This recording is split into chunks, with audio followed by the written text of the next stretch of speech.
Hello दोस्तों। आज हम बात करेंगे फिल्म स्टार गोविंदा के जीवन से जुड़ी कुछ बातों पर। देखा है, इसलिए उसको मेरे साथ वो हो गया है और बहुत जल्दी हम लोग अपना वो करके अपना वो बसा लेंगे और आप वो देखते रह जाएंगे। गोविंदा एक भारतीय अभिनेता, डांसर, हास्य अभिनेता और राजनीतिज्ञ हैं जो हिंदी फिल्मों में अपने काम के लिए जाने जाते हैं।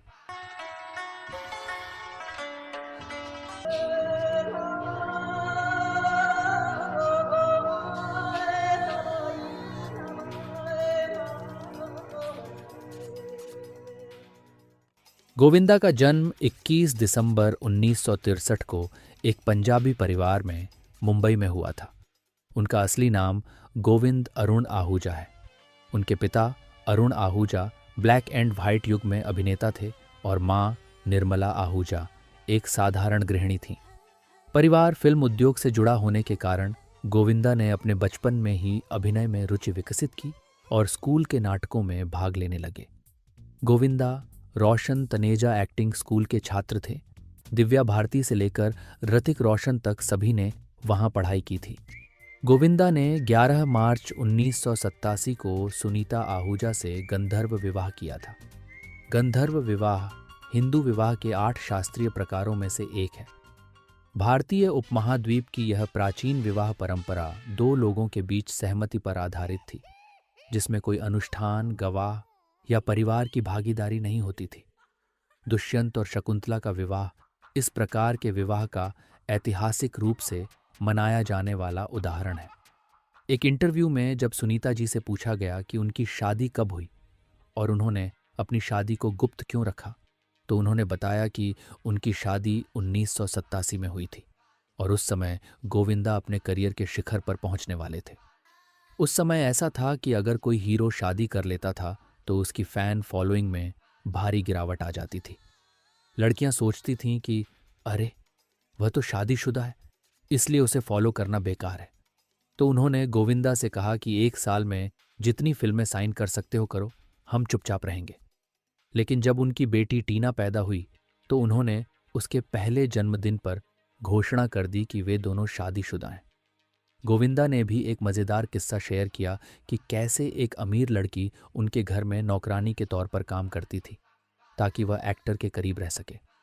गोविंदा ने कहा, सुनीता बाहर खड़ी थी, काफ़ी अच्छी दिख रही थी, तो उन्होंने उससे पूछा कि क्या तुम्हें नौकरी चाहिए? जाकर उनकी माँ से पूछो, वह ये सब संभालती है। वह माँ से पूछने गई और उन्होंने उसे काम पर रख लिया। शाम तक घर का काम करके वह थक जाती थी, लेकिन जैसे ही वे घर पहुंचते वह उठकर उनके लिए पानी और सब कुछ ले आती। फिर सुनीता पर शक हुआ कि चीजें वैसी नहीं हैं जैसी दिख रही हैं। गोविंदा ने उन्हें किसी से फोन पर बात करते हुए सुना। सही बात है। क्या बात है? बेटी का फोन है। ओह कहने लगे मेरे डैडी बड़े अजीब है। मैंने कहा सही बात है। क्या बोला बे? मोबाइल का लाइन चालू है, बिल जाता है, बात कीजिए ना। करता हूँ। वह अपने पिता से बात कर रही थी। उन्होंने फोन छीना और उनके पिता से बात की और पाया कि वह एक अमीर परिवार से हैं। उसके पास 8 कारें हैं। वह गोविंदा की बहुत बड़ी प्रशंसक थी और बस उसके साथ रहना चाहती थी, इसलिए वह उनके घर में काम करती थी। तेरी साथी से बहुत घबराहट होती है मुझे यार। सुबह सुबह कहाँ जा रहे हो मेरे जमाई राजा? एक तो सवेरे सवेरे अपना शक्ल दिखा दिया, ऊपर से टोक भी दिया। 1 पैसे का धंधा नहीं होने वाला। जब नहीं होगा तो फिर क्या हो जाता है? गोविंदा का वैवाहिक रिश्ता बहुत मजबूत और स्थिर है। सुनीता गोविंदा के लिए एक महत्वपूर्ण सपोर्ट सिस्टम रही है और उनके करियर में कई बार उनका बड़ा योगदान रहा है। उन्होंने हमेशा पारिवारिक मूल्यों और रिश्तों को महत्व दिया है, जो उनकी फिल्मों में भी झलकता है। गोविंदा की 2 संतान हैं, टीना और यशवर्धन। टीना ने भी अभिनय में अपने कदम बढ़ाए हैं और यशवर्धन एक डांसर है। गोविंदा की पहली रिलीज फिल्म 1986 की इल्जाम थी, जो बॉक्स ऑफिस पर सफल रही।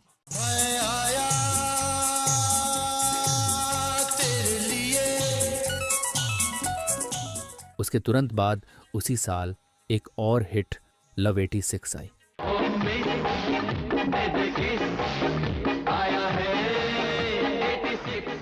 करियर की शुरुआत में उन्हें गली बॉय, विरार का छोकरा कहा जाता था। 80 के दशक में जब इंडस्ट्री का हर कलाकार एक्शन फिल्में करके खुद को व्यस्त रखता था, एक बार फिर से ट्राई मार ले। तब गोविंदा भी मेरा लहू मरते दम तक खुदगर्ज, दादागिरी, हत्या, सच्चाई की ताकत जैसी फिल्मों में अभिनय करके भेड़चाल की मानसिकता से आगे बढ़े। इन फिल्मों के गीत भी काफी प्रचलित रहे। ये लो कागज, ये लो कलम, दिल पे मेरे लिख दो सनम। छोड़ेंगे न हम तेरा साथ, ओ साथी मरते दम तक। मैं से मीना से न साथी से, मैं से मीना से न साथी से। जो मुस्कुराहट मुझे दे रही हो, वो मुस्कुराहट किसी और को ना देना। मैं प्यार का पुजारी, मुझे प्यार चाहिए, रब जैसा ही सुंदर मेरा यार चाहिए। उन्हें बड़ा ब्रेक तब मिला जब निर्देशक डेविड धवन ने उन्हें फिल्म ताकतवर में कास्ट किया। संजय दत्त के साथ यह एक सफल एक्शन फिल्म थी।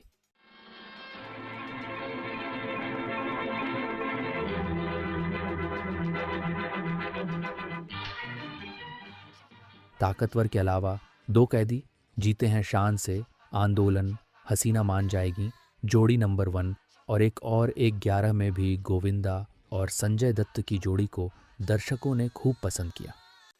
उस रास्ते पर तुझे दुख के सिवाय और कुछ नहीं मिलेगा अनिकेत। सच कह रहा है तू आदर्श, एक बहुत बड़े दुख का सामना तो मुझे अभी करना पड़ेगा। तुझे छोड़कर जा रहा हूं मैं। आज मुझे जाने दे, किसी की जिंदगी और मौत का सवाल है। शेंडी लगाता है, इमोशनल एक्टिंग करता है क्या? चेक कर लो, किसी की माँ मर रही है यार। किसी की मर रही है ना, मेरी थोड़ी मर रही है। आज तेरी जबान और एक्टिंग नहीं चलेगी। हालांकि वह एक्शन और ड्रामा शैली में कुछ सफल फिल्में देने में कामयाब रहे, लेकिन उनके करियर के लिए असली गेम चेंजर शोला और शबनम थी। देवी जी, आपके चाहने वालों की तरफ से मैं आपसे चंद जाती सवाल पूछना चाहता हूँ। आपने अभी तक शादी क्यों नहीं की? शादी तो मैं जरूर करूंगी, मगर अभी तक मुझे मेरी पसंद का लड़का ही नहीं मिला। 1992 की रोमांटिक फिल्म शोला और शबनम में एक शरारती युवा एनसीसी कैडेट की भूमिका निभाने के बाद उन्हें उसी दशक में एक हास्य अभिनेता के रूप में पहचाना गया। Come on, my God, वैसे लड़की पटाने का ये तरीका अच्छा है सर। शोला और शबनम उनकी पहली सफल कॉमेडी फिल्म थी। ये डेविड धवन और गोविंदा की पहली कॉमेडी फिल्म भी थी। तुम्हें बहस करके क्या फायदा है, अपनी चोरी पकड़ी गई डार्लिंग। चुप रहो वरना तुम्हारा मुंह नोच लूंगी। ठीक है। गोविंदा की कॉमेडी का एक विशेष स्टाइल है जिसमें शारीरिक हास्य, संवादों का जादू और एक्सप्रेशन का सही इस्तेमाल होता है। देखिए, अगर आप मुझे देख लेंगे तो आपकी जिंदगी में तूफान आ जाएगा, आप हिल जाएंगे, आपके पैरों के नीचे से जमीन निकल जाएगी। उनकी अदाकारी में ऊर्जा और मस्ती की झलक देखने को मिलती है। बच्चों ने कहा कि अच्छे बुजुर्ग जिद नहीं करते। गोविंदा ने कई व्यावसायिक रूप से सफल कॉमेडी फिल्मों में मुख्य भूमिकाएं निभाई। वैसे मैं चाहता तो नहीं था, मगर फिर भी आप इतनी जिद कर रहे हैं तो लीजिए, पेशे खिदमत है ये। जिनमें आंखें, राजा बाबू, कुली नंबर 1, हीरो नंबर 1, दीवाना मस्ताना, दूल्हे राजा, बड़े मियाँ छोटे मियाँ, आंटी नंबर 1, अनाड़ी नंबर 1, जोड़ी नंबर 1 और क्योंकि मैं झूठ नहीं बोलता आदि हैं। उनकी पिछली बॉक्स ऑफिस हिट में जान से प्यारा, दुलारा, खुद्दार और आंदोलन आदि फिल्में शामिल हैं। उनकी फिल्मों में अक्सर प्रमुख सहायक कलाकारों की भरपूर कास्ट होती है, जैसे कि करिश्मा कपूर, सतीश कौशिक और कादिर खान। मेरे तो गले से नहीं निकल रहा। अच्छा, कुछ कीजिए। काम कर, जल्दी से गोवा की 2 टिकट बुक कर। आपके लिए भी? अरे आपके लिए क्यों, लेकिन आप अपने काम को भगवान मानते हैं ना। अरे मुझे जाने दीजिए डैड, मुझे जाने दीजिए। आप अपने भगवान के पास रहिए, मुझे अपने भाई के पास भेज दो कोई। अच्छा बाबा तू जा, लेकिन उसके लिए फिर भी हवाई जहाज की टिकट तो मंगवानी पड़ेगी ना। नहीं, मैं आपकी कार लेके जाऊंगा ना डैड। इन कलाकारों के साथ उनकी केमिस्ट्री फिल्मों को और भी मजेदार बनाती है। गोविंदा ने करिश्मा कपूर के साथ 10 फिल्मों में काम किया, वहीं रवीना टंडन के साथ वे 9 फिल्मों में नजर आए। रुक जाओ, एहसान जताकर मत जा, सुन ले मेरी बात। तुमको देखकर एक चीज तो समझ में आ गई कि हर वो चीज जो चमकती है वो सोना नहीं होती। वाली पोटी के साथ डिस्को, मेरे साथ कवाली, आने दे उसके गाना पे ताली मार मार खूब पिचका दी थी मैं। आ गया रे तू। क्या हुआ? क्या हुआ क्या? हाँ, तुम जैसी बीवियां ओल्ड केस हो जाती ना तो इतना भड़कने लगती, शोकेस में रखने लायक नहीं रहती भाई। 80 से 90 के दशक के बीच वह इतने व्यस्त थे कि अफवाह यह थी कि वह सेट पर ही रहते हैं और दिन में 3-4 शिफ्ट में काम करते हैं। उन्हें फिल्म हसीना मान जाएगी के लिए फिल्म फेयर, सर्वश्रेष्ठ हास्य अभिनेता पुरस्कार और साजन चले ससुराल के लिए फिल्म फेयर विशेष पुरस्कार मिले। अरे जीजा जी आप कहाँ जा रहे हो? ओ कुछ नहीं जी, मैंने सोचा थोड़ा सा बैग के साथ कितने जोकी हैं। नहीं, ये क्या किया आपने? इनकी हालत तो बहुत खराब है। मैंने एक्सीडेंट नहीं किया, ये तो खुद गिर गया था। हद कर दी आपने में उन्होंने 6 भूमिकाएं निभाईं। राजू और उसकी माँ, पिता, बहन, दादी और दादा। बेटी निर्मा, ठंडा लेके आ। किधर है? मम्मी। ओहो, क्या हुआ? ये भी भाग गया। गोविंदा भारतीय सिनेमा के सबसे प्रतिभाशाली डांसरों में से एक माने जाते हैं। उनकी डांसिंग स्किल्स ने उन्हें दर्शकों के बीच एक अलग पहचान दिलाई।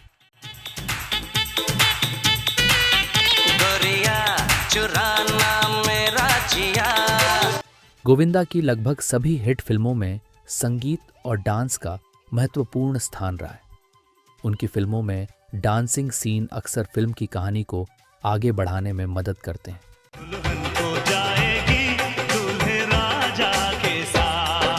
उनके डांस मूव्स को देखकर नए डांसरों ने भी प्रेरणा ली है और वे आज भी युवा डांसरों के लिए एक आदर्श बने हुए हैं।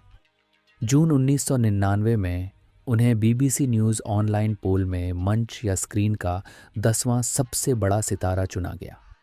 सन 2000 में गोविंदा ने करिश्मा कपूर और तब्बू के साथ एन चंद्रा निर्देशित फिल्म शिकारी में खलनायक बनकर बॉलीवुड की रूढ़िवादिता को तोड़ने का फैसला किया।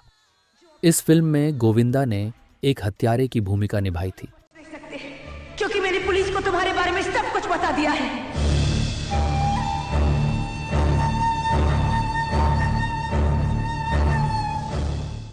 जो हत्याओं की होड़ में लगा रहता है और अपने बड़े लक्ष्य के लिए उस महिला को भी नहीं छोड़ता जिसे वह प्यार करता है। हालांकि उस दशक में कई फिल्में बॉक्स ऑफिस पर फ्लॉप होने के बाद उनकी बाद की व्यावसायिक सफलताओं में भागम भाग, पार्टनर, लाइफ पार्टनर और हॉलिडे शामिल हैं।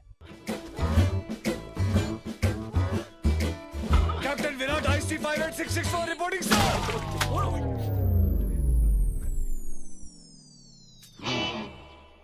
गोविंदा ने कुछ फिल्मों में वापसी की, जैसे आ गया हीरो और किल दिल।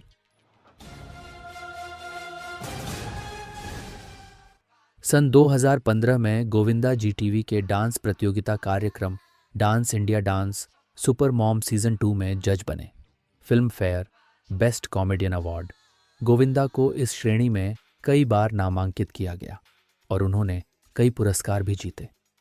उनकी अदाकारी ने उन्हें न केवल भारत में बल्कि विश्व भर में प्रसिद्धि दिलाई। गोविंदा ने समाज सेवा में भी महत्वपूर्ण योगदान दिया है। वे कई चैरिटी इवेंट्स में भाग लेते हैं और ज़रूरतमंदों की मदद के लिए सक्रिय रहते हैं। उनका मानना है कि समाज को वापस देना बहुत महत्वपूर्ण है। गोविंदा फिल्म इंडस्ट्री में सक्रिय हैं और नई पीढ़ी के कलाकारों के साथ काम कर रहे हैं। उनकी सोशल मीडिया पर भी अच्छी खासी फ़ैन फॉलोइंग है, जहां वे अपने फैंस के साथ जुड़े रहते हैं।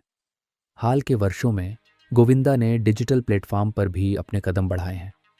गोविंदा ने अपने करियर में कई संघर्षों का सामना किया, लेकिन अपने परिवार के समर्थन और मेहनत के बल पर उन्होंने सफलता प्राप्त की। उनका जीवन हमें यह सिखाता है कि मेहनत और पारिवारिक समर्थन से किसी भी बाधा को पार किया जा सकता है। अंत में मैं यही कहूँगा, हम सभी गोविंदा को बहुत पसंद करते हैं और उनका और काम देखना चाहते हैं, लेकिन समझदारी भरे किरदारों में, जिसे वह अपनी उम्र और शारीरिक बनावट या स्क्रिप्ट की मांग के हिसाब से सही ठहरा सकें। उम्मीद है कि वह खुद में थोड़ा बदलाव लाएंगे और शानदार वापसी करेंगे।